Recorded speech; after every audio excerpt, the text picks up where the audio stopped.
about to listen to the Dr. Dahlia Show. Sassy, stimulating medical talk radio. Any medical advice Dr. Dahlia Wax gives on her show should not be substituted for an actual visit to your medical provider. And now, here's Dr. Dahlia.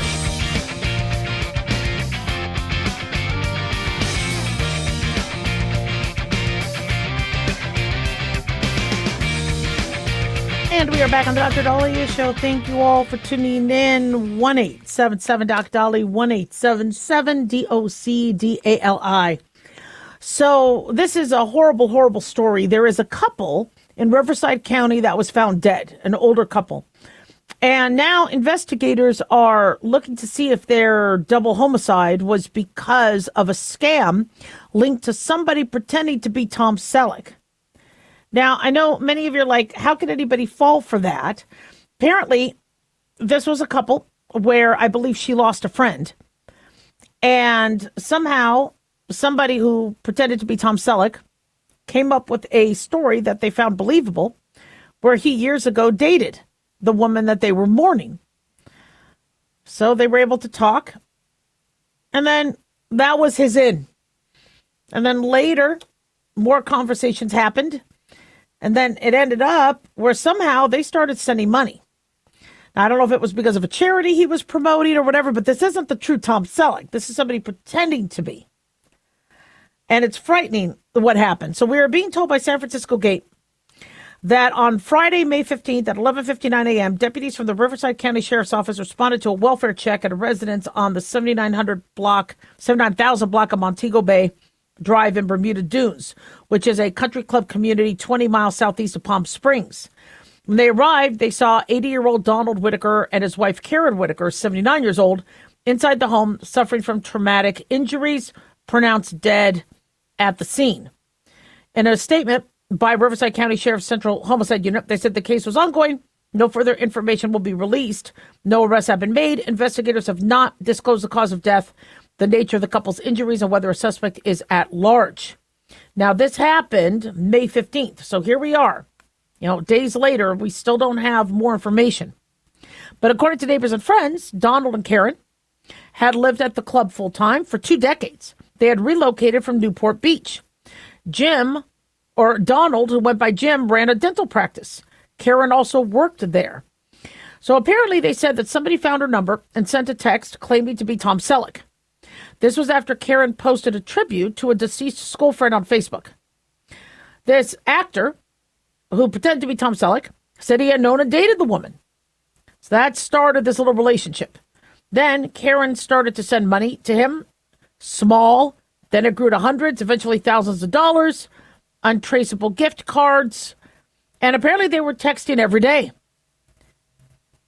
The family of Whitaker's thought something was wrong, tried to, cancel the cards, try to control the money, but apparently she continued to find ways. She wanted to give money. Now, is it also because this character threatened her and said, if you don't give me money, we're going to hurt you? Or is it, what exactly happened? So we don't have all the details, but I'm sure they will release the details. But unfortunately, now you have her and her husband dead. And, I'm eventually going to be a senior. I think a lot of us are eventually going to be a senior. And it almost seems like, as you see in the news, with Nancy Guthrie, and, we're vulnerable. We're very vulnerable. And crimes can not only happen to our youth, to happen to us middle-aged, but also to us as seniors. And when we're seniors, we're on limited budgets. We can't have 24/7 security. And it's frightening to think that somebody could enter their home and kill them, whether they're related to this bad actor pretending to be Tom Selleck or not. But then, older people are pretty savvy. How did they fall for this? Well, if somebody is starting to suffer from dementia, that could, be risky. And that's why some criminals target older people, because they think they're less mobile. They think they might be more, they're really frugal. A lot of older people are more frugal, and they should be. But if they aren't as careful and have their full cognitive faculties, they might, be a little bit more liberal with some of their spending and some of their charity. Also, the Tom Selleck Remember Tom Selleck was selling reverse mortgages? So Tom Selleck was still a little bit before my time. And so if Tom Selleck's like, hi, and I mean, on Friends, yeah, he was on Friends, and I'd never watched Magnum P.I., but I knew him from Friends and other movies. And handsome guy. Oh, and that movie where he's a dad with Steve Guttenberg and Sam Malone from Cheers, Ted Danson. That one, 3 Men and a Baby. I remember him from that. So I know who Tom Selleck is. But, you know, if Tom Selleck said, hi, Dahlia, yeah, we're mourning the same person. Now, if it's Jean-Claude Van Damme, Dahlia, like, oh, hi, Jean. Yeah, let's meet up. No. I would change it. I would escalate it from text to, you're on my laminated list. We're going to meet up in person. If it's Jean-Claude Van Damme, don't give it a thought. I already know there's already people pretending to be him. But what these scammers do is they pick somebody that they think you like. They saw all those Tom Selleck commercials, so they think somebody who's a senior, a baby boomer, is going to be all into Tom Selleck. And they know what to say. They know about his past. They know. So let's say Tom Selleck lived in a neighborhood, let's say in California, back in the 70s. And so, and they see that was, they know how to connect the two. They do the research. Everything is now online. So they know exactly how to, say, yeah, so when I lived there, I went to the school. And that's how I met so-and-so, because I met them at a football game, whatever. And they're like, oh, wow, well, you know what, for a scam artist, this guy's being pretty, distinct with his, with his little facts that he's giving and details. So be careful.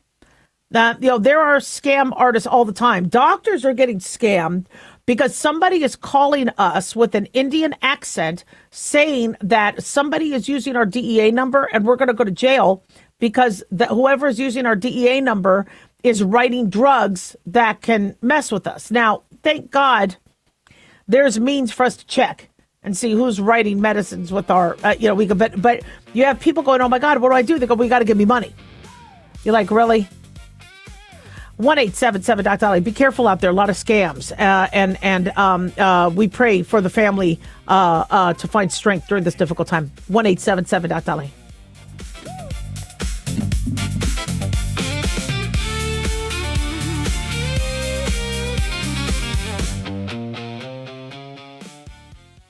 Dr. Dahlia here. Are you tired, burned out, gaining weight, succumbing to the daily pressures of life? Well, how's your dopamine doing? How you feel right now, how you'll feel an hour from now, and how you'll feel next week is completely reliant on your dopamine. Our daily motivation and willingness to push through challenges depends on the intricate chemical process dopamine provides. Christian Kalikas and I created Deploying Dopamine, a book that tells you what dopamine is, when it dysfunctions, and how to successfully deploy it when needed. Find Deploying Dopamine on Amazon today. Check it out.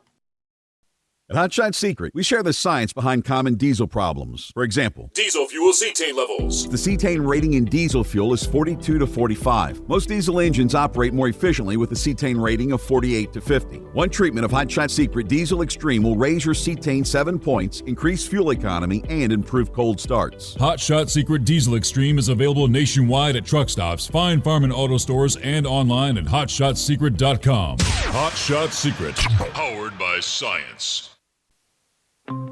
Hi, it's Mark Falter, host of the Financial Fitness Show. I strongly believe that no one should ever pay 1 penny more in taxes than they are legally obligated. Unfortunately, for most hardworking Americans, this just isn't the case. Why? Because most people spend more time planning next weekend's getaway than trying to ensure they're going to pay less in taxes. My financial fitness team has put together some materials that I know are going to help you. It's the Tax Savings Kit. Tax Savings Kit includes 3 things: free tax analysis, top 10 ways to pay less in taxes, and an investor's guide to taxes. Now, how do you get it? Simple. 866-764-2635. Again, 866-764-2635. I'm Mark Falter. This is Financial Fitness, making personal finance profitable.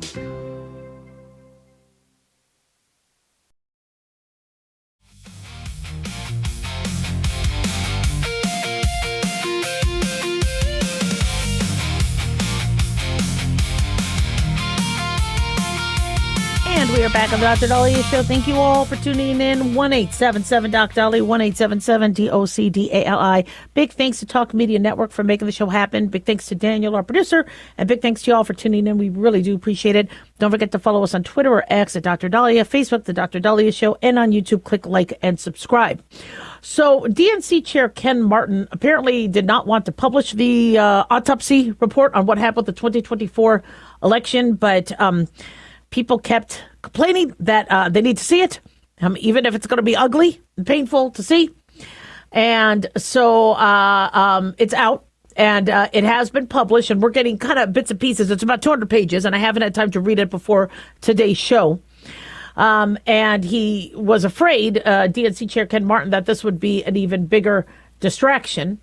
Apparently, it was published by CNN with heavy annotations from the DNC disputing the accuracy of the claims. When you read it, there's highlighting, and then it says here, no sourcing provided for several claims in this section. Now, it was written, I believe, by Democratic strategist Paul Rivera.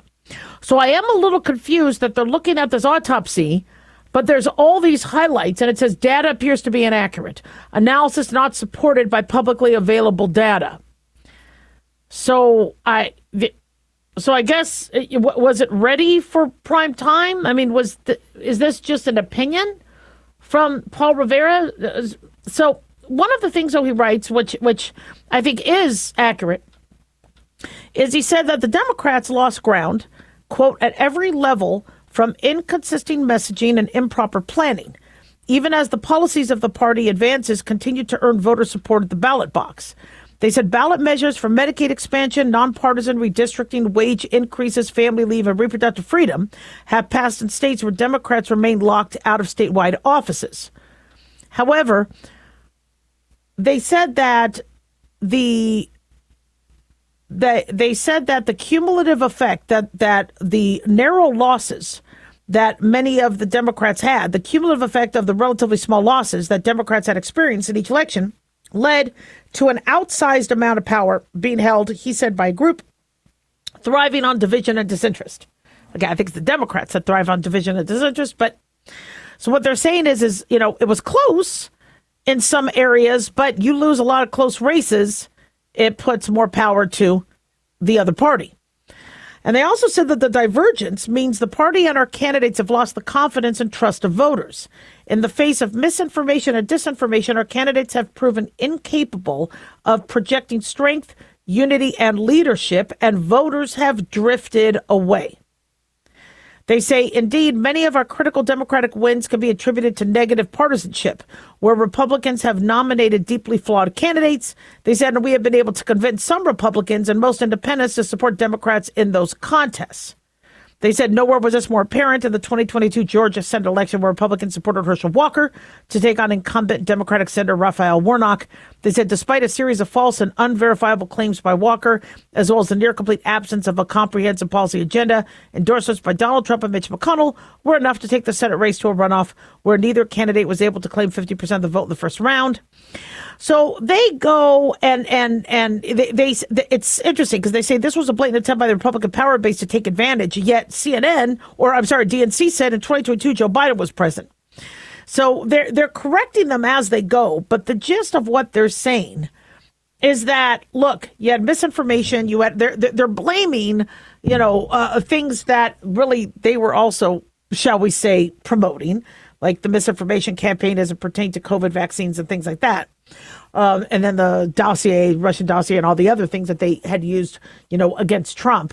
But they also had said, look, they're admitting that they're not messaging well, that their message is not resonating with their voters. Now, whether the Democrats learned anything from that as it pertains to biological males and women's bathrooms and things like that is yet to be seen. But another issue that was brought up, which is very fascinating, is how Jill Biden got a lot of the attention when they feel Kamala Harris maybe should have in the years preceding the campaign. So in this 192-page dossier, apparently the DNC reveals that the Biden White House ordered extensive polling on the settings, issues, and messaging that Dr. Jill should use to support her husband's presidency. but no equivalent research was ever commissioned for Kamala Harris. So when Biden stepped aside in July of 2024, they had to scramble to come up with their campaign or polls or studies for Kamala Harris. So veteran Democratic strategist Paul Rivera, according to Daily Mail, brands this failure a massive missed opportunity and concludes the White House never positioned or prepared its own vice president to face Trump, which I did also find that very odd, because if Biden was not going to be able to do a second term, you're probably going to put Kamala Harris up on the ticket. I mean, I think we all knew that Kamala Harris was going to be the one eventually running against Trump if Trump decided to run again. But no attention was given. He makes her border czar and nothing gets done. And even if she did want to fix the border, let's say she really did want to work, you couldn't overshadow the Biden plan or the Jill Biden plan or the Democratic plan was, let's just get as many people in so we get the votes. It was really ugly. He said, as a result, at the moment of each candidate switch, the polling team discovered there was no self-research on the vice president to guide the development of the research instruments. An incumbent vice president with no research to share once she became the nominee, hence also nothing accomplished.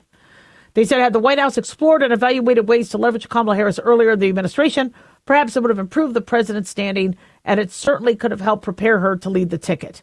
So, the issues we have also is, presidents and vice presidents aren't necessarily buddies. And I wonder if maybe they need to be, because things don't seem to go well when they're not. And maybe it's because of the primary. I mean, Kamala Harris was out of the primary very early on. She was very unpopular, and the party really wanted to push Joe Biden. So you have Kamala Harris leaving the primary field very early on in 2020, and then all of a sudden, Biden's like, well, I'm going to pick a woman to be my vice president. And then he picks her. I'm like, why would you pick the least popular person in the primaries? I mean, who's running this? So there were a lot of mistakes. And then, okay, well, then get along. Work together. I mean, I don't know how much Vance and Trump get along. I mean, we know that Vance was a political enemy of Trump years ago. Rand Paul, Marco Rubio, people, the primary, they duked it out. But in Marco Rubio, it looks like he gets along very, very well. It looks like J.D. Vance is getting along very, very well. And what Trump is doing is making them very active, having them very present in negotiations, so that when he gets credit, they also get credit. So that the Republicans have something to say when they are trying to promote J.D. Vance or Marco Rubio later, or Pete Hegseth. They could say this person was integral in getting the hostages out of Gaza and back to Israel. This person was integral in eliminating the nuclear threat from Iran. So they have something they could say, because they're not going to be able to say they're Trump 2.0. Okay, they're going to have their own. And, just like with Hillary Clinton, when Hillary Clinton was running in 2016, she was not going to keep Obamacare, especially when it was her idea back when she was first lady in the 90s. So she was going to come up with her own. But if people wanted an extension of Obama, then they didn't like her. But if they wanted somebody new, she has to say, look, this is what I'm doing. This is what I'm going to do. So, as you read through this, and there's a lot in here, but they're going to rip on Republicans. They're going to say, oh yeah, the Democrats still did really, really well. Well, if they did do really well, they wouldn't be in this position. They say Kamala Harris's focus on college-educated suburbs widened the education gap.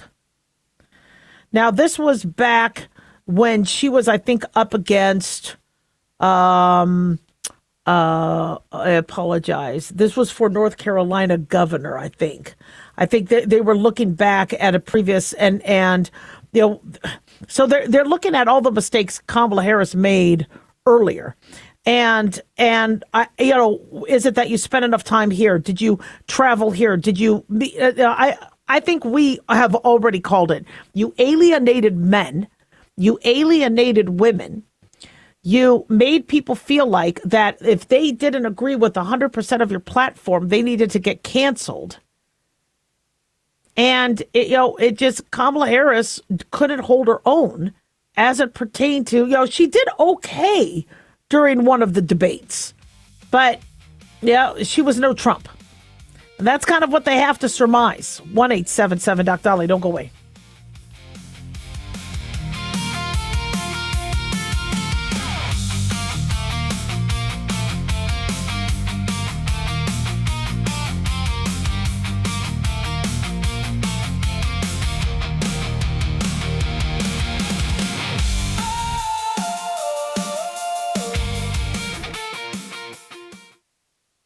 At Hot Shot Secret, we share the science behind common diesel problems and their solutions. For example, diesel fuel cetane levels. in many states, the cetane rating in diesel fuel is 42 to 45. Most diesel engines operate more efficiently with a cetane rating of 48 to 50. One treatment of Hot Shot Secret Diesel Extreme will raise your cetane 7 points, increase fuel economy, and improve cold starts. Due to a cleaner burn, there are less hydrocarbons and particulate matter in your exhaust. This reduces the blockage of your diesel particulate filter. Using Diesel Extreme generates 83% less DPF regeneration. The 6-in-1 Diesel Extreme formula also includes the most concentrated detergent on the market, lubricity enhancer, water demulsifier, rust and corrosion inhibitors, and a fuel stabilizer. Hot Shot Secret Diesel Extreme is available nationwide at truck stops, fine farm and auto stores, and online at hotshotsecret.com. Hot Shot Secret. Powered by science.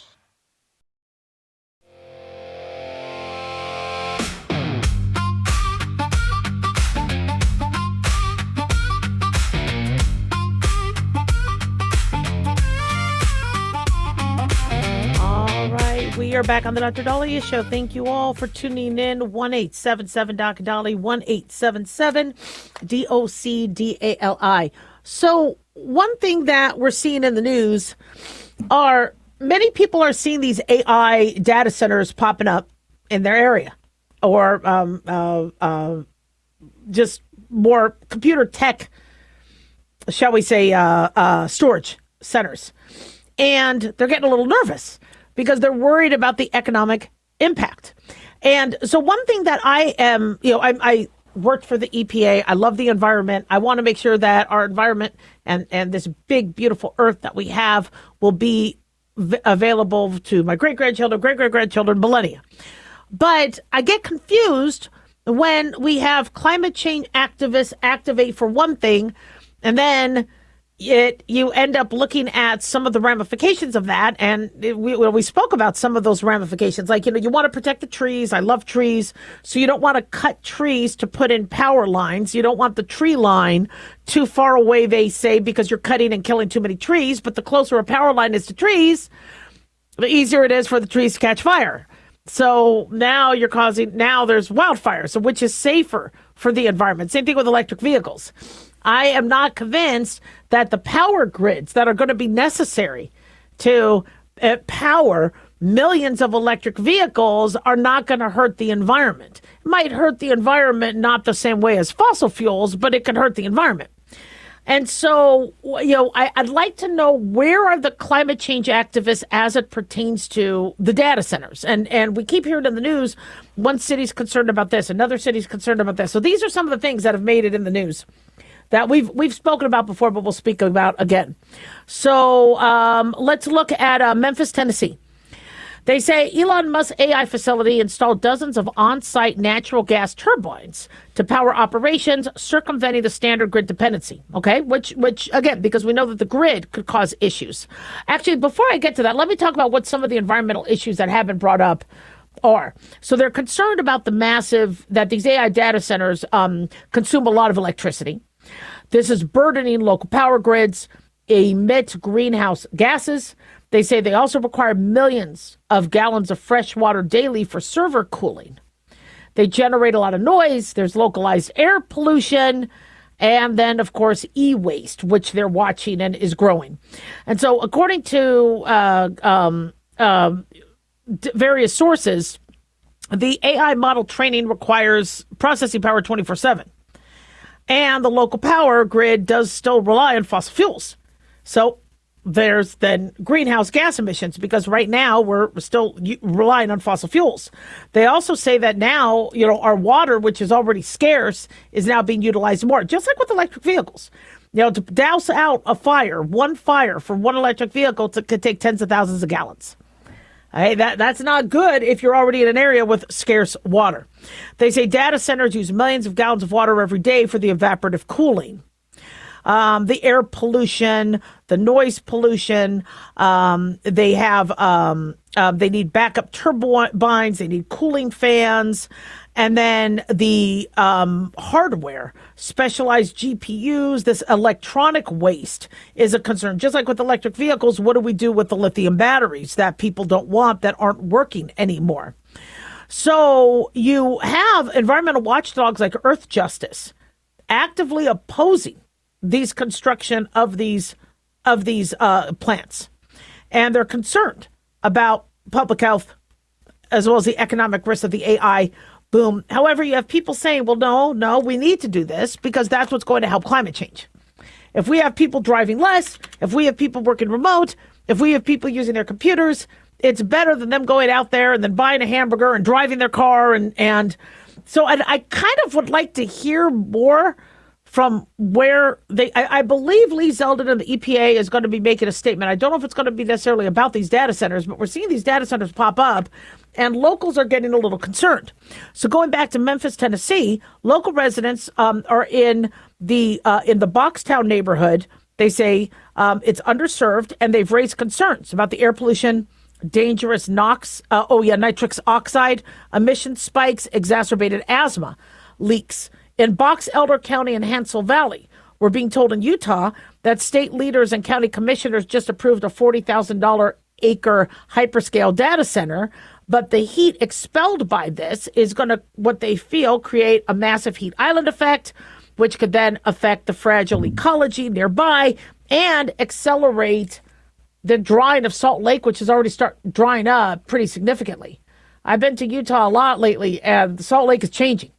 And it's drying up. I mean, they have some major drought issues. I love Salt Lake City, but they're struggling from that respect. Canton, Mississippi. Amazon opened a multi-million-dollar AI data center. We're being understood. We're told, and cooling towers are pulling millions of gallons of water from the already stressed Big Black River system, we're being told. And backup diesel generators, they believe, are going to cause air quality degradation. So now people are suing for Clean Water Act violations. Loudoun County and Manassas, Virginia. There are going to be 300 new global data center facilities. And Northern Virginia is expanding these. People are worried about how the data centers are already consuming 2 billion gallons of water annually, straining the local reservoirs and forcing the use of potable water. Hermiston, Oregon. They have a bunch of Amazon data centers, and they're concerned about the regional water and power and the balancing act based on, do we need these data centers for economic development, and what are they doing to our regional resources? So there's a lot of different sources from University of Chicago, et cetera, Stanford. So I haven't heard much, in terms of climate change.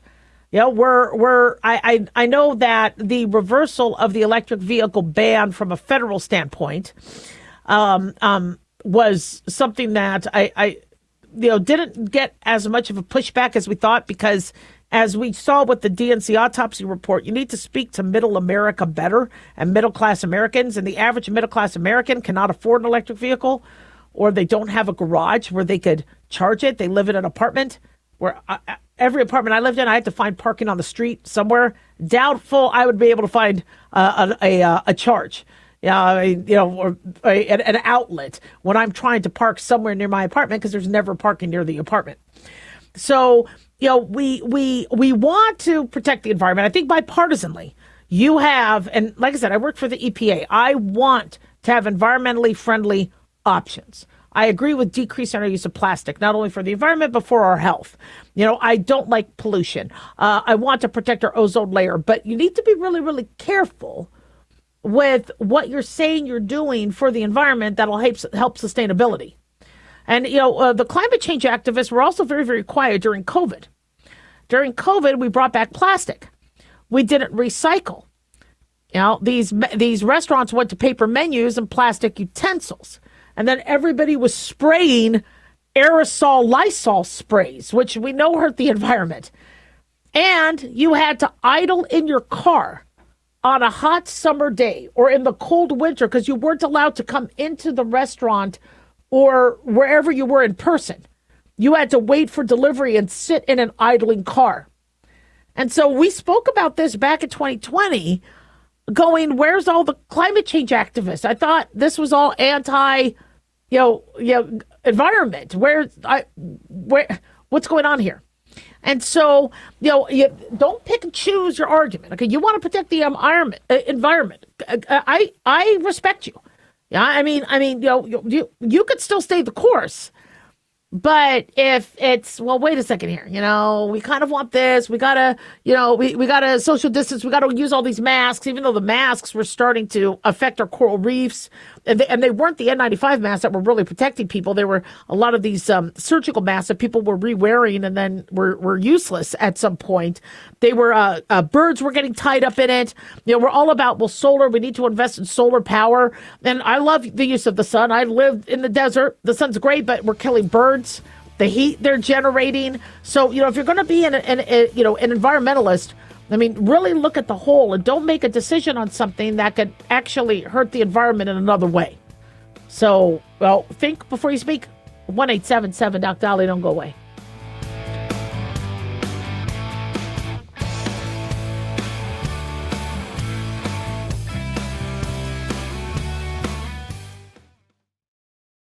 Carl Amari here to tell you about our newest website for old-time radio lovers. It's 100radioshows.com. At this site, there are 5 old-time radio shows waiting for you to download free as our gift to you, and be sure to browse the additional 700 old-time radio shows available to you for 70% off by using the promo code RADIO at checkout. This is a limited-time offer, so log on to 100radioshows.com. That's 100radioshows.com. Hi, everyone. Super Bowl champ Vernon Davis here from Legal Help Center. If you've been injured in an accident and think you deserve compensation, listen up, because we have legal professionals standing by right now to answer your questions for free. You can find out if you have a case and how much it's potentially worth. The call is free. The consultation is free. And you can speak with a live agent right now. So if you or someone you know were injured in an accident of any kind, call now to find out if you have a case and how much you could potentially get. Thanks, Vernon. You heard it, folks. If you've been injured, call and find out how much you qualify for. Call 800-679-0800. That's 800-679-0800. 800-679-0800. Advertisement sponsored by Legal Help Center. May not be available in all states. Not available in California.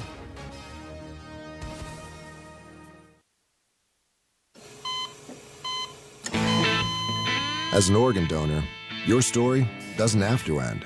The good in you can live on. In fact, you could save up to 8 lives and restore sight and health for many more.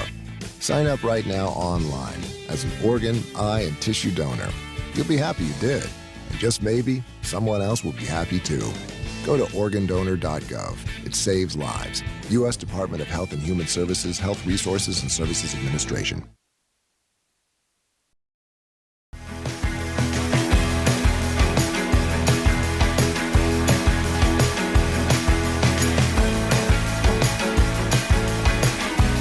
And we are back on the Dr. Dahlia Show. Thank you all for tuning in. 1-877 Doc Dahlia, 1-877-DOCDALI. Trump gets things done. If there's a country or anybody that hurt Americans, it has not been addressed, or they continue to be a threat.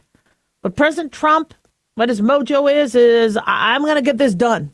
If no other president will do it, I'm going to do it. And so he has indicted President Raul Castro of Cuba, indicting him and 5 other Cuban nationals in connection with an incident that happened in the 90s where 3 Americans and a U.S. resident were murdered.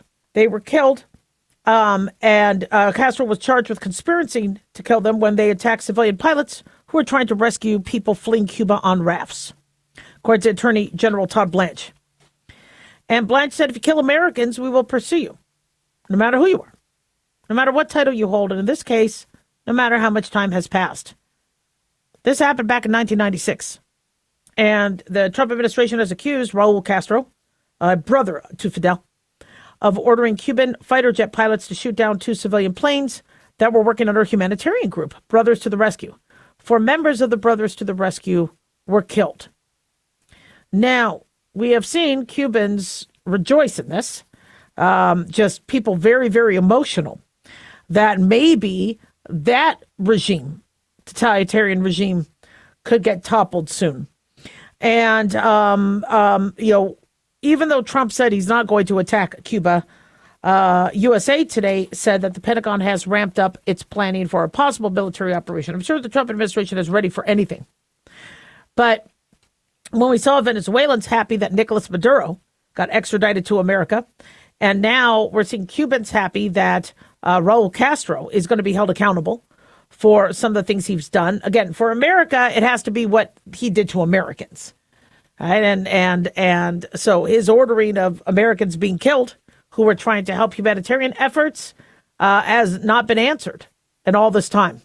Now, Trump says he likes Cuba. He would love to see Cuba flourish. And he wants to see the economic conditions improve and political prisoners released. So it'll be interesting to see what happens. Now, of course, China and Russia are not happy about this because Cuba and, it's the former president, Raul Castro, not their current. But China and Russia are upset because Cuba is their ally. But, this is something that was never answered. And I think, there should be an answer for that. And so one thing Trump wants to show is if you mess with an American, we're not going to forget that. And, there will be consequences. So we'll see what happens. I don't believe there's going to be escalation. Trump says no escalation is expected. But we are seeing, Cubans in response to this. And I think Marco Rubio is of Cuban descent as well, wanting to see Cuba make a change for the better. And they seem happy about this. So we'll see what happens. 1-877-DOC-DALI, 1-877-DOC-DALI. Not something nobody's happy about is seeing these teens and go on these teen takeovers where they cause mayhem or fights or destruction in public places. And so this viral video from a Chipotle where you see teens fight each other and just completely tear up a place. Where's their parents? Well, U.S. Attorney, D.C. U.S. Attorney Jeanine Pirro is asking the same question, and is going to start holding parents accountable.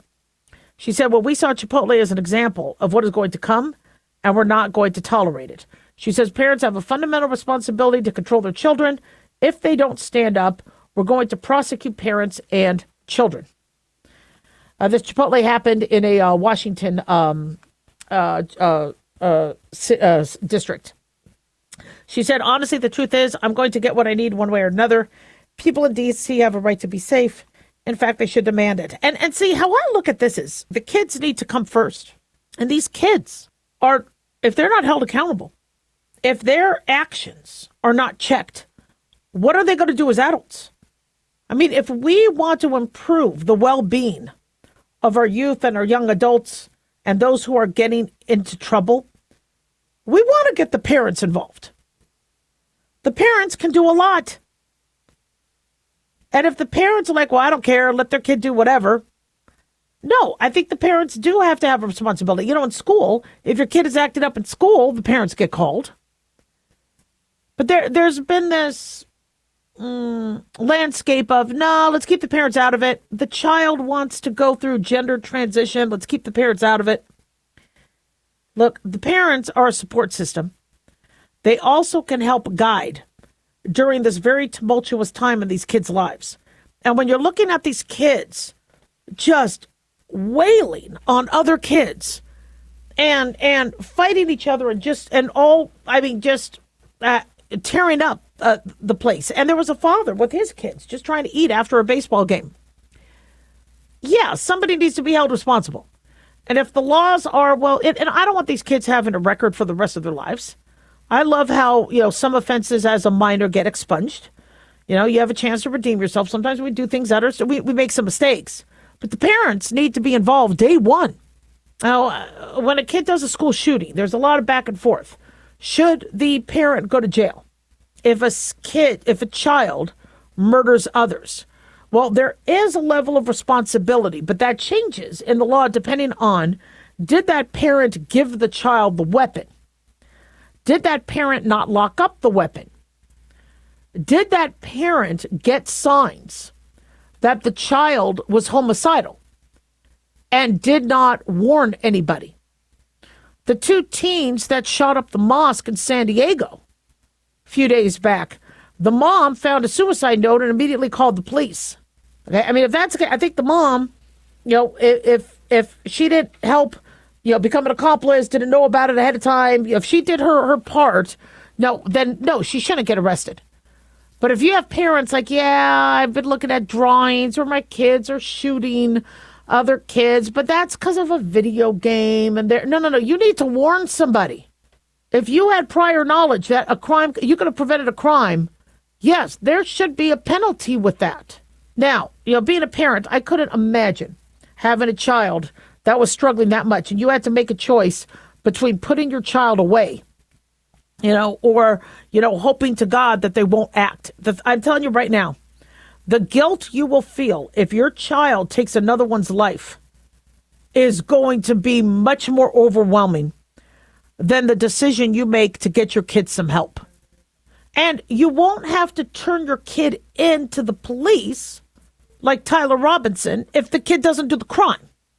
Getting a child help involves getting medical professionals, psychiatric professionals. Now, that child may never improve, like you see with Rob Reiner's child, who ended up allegedly murdering him and his wife. But, your part, you need to do your part, and you need to get that person help. And in fact, that might be what comes out of this that's positive. If you have a child that's acting out, if you show that you got that child help and you worked to try to change that child's behavior, and you have, that could protect you from going to jail. Right? There's incentive there. Get that child some help. But see, people love is blind. They're like, my child would never hurt anybody. Oh, my child would never hurt a flea. How do you know that? But if your child is breaking the law, you need to have some responsibility. If you're not instilling a curfew, now, mind you, there's been parents like my own, very, very strict, too strict, abusively strict. We don't want that.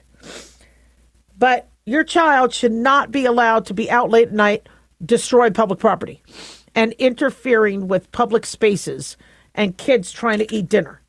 And at Chipotle. This is just common sense.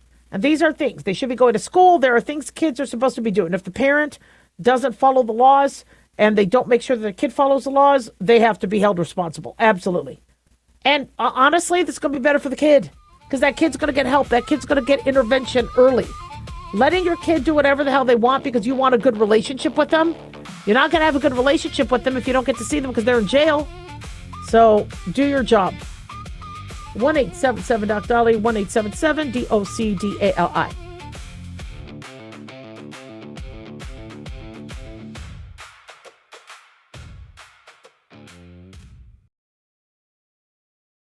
Self-reliance. It's not a phrase we hear much in our culture these days. It might conjure up images of pioneers, the West, rifles, strapping men, and strong women. But what does it mean for us in today's world? The New American Magazine has just released its latest collector's edition, Self-Reliance, Foundation of Freedom. In it, the New American authors outline the necessity of self-reliance for a free people, tips for self-reliant living, and the importance of not giving up hope. This unique edition includes articles on the self-sufficiency of the founders, preparing for a worst-case scenario, firearms, financial self-reliance, the importance of community, and many other topics by expert writers. Now, for a limited time, the New American is offering a bundle of 3 collector's editions, Self-Reliance, The Great Reset, and Trump World for just $19.95. Available at shopjbs.org. Visit shopjbs.org today.